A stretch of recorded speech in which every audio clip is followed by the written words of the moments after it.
সবাইকে স্বাগত।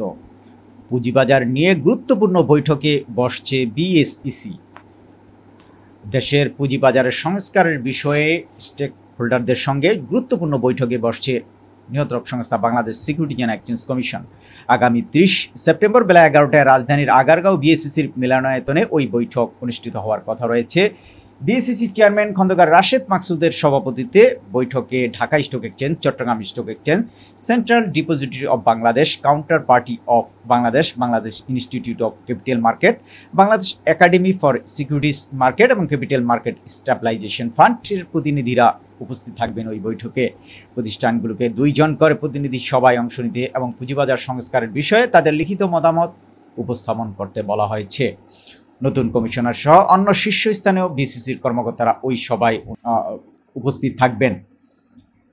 অনেকদিকে ব্র্যাক ব্যাংকের বড় অঙ্কের শেয়ার লেনদেন হয়েছে গত সপ্তাহে। পুঁজিবাজারে তালিকাভুক্ত ব্র্যাক ব্যাংক পিএলসির গত সপ্তাহে 5 কার্যদিবসে 241 কোটি 95 লাখ টাকার শেয়ার লেনদেন হয়েছে।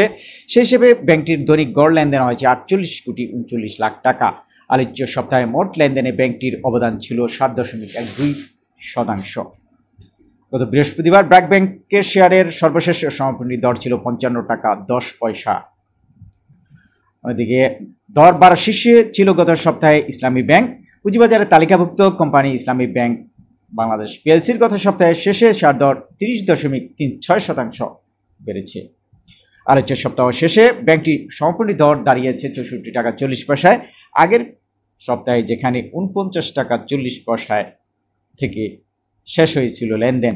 ঢাকা স্টক এক্সচেঞ্জ সূত্রে এইসব তথ্য জানা গেছে। ইসলামী ব্যাংকের শেয়ারের অস্বাভাবিক দর বৃদ্ধি ও অধিক শেয়ার লেনদেনের কারণ খতিয়ে দেখতে বিএসইসি একটি নির্দেশ দিয়েছে।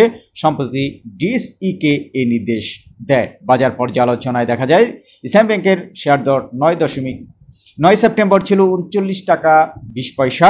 এরপর ব্যাংকটির শেয়ার দর ঊর্ধ্বমুখী, তবে এর পেছনে কোনো ধরনের মূল্য সংবেদনশীল তথ্য নেই বলে জানিয়েছে ব্যাংকটি।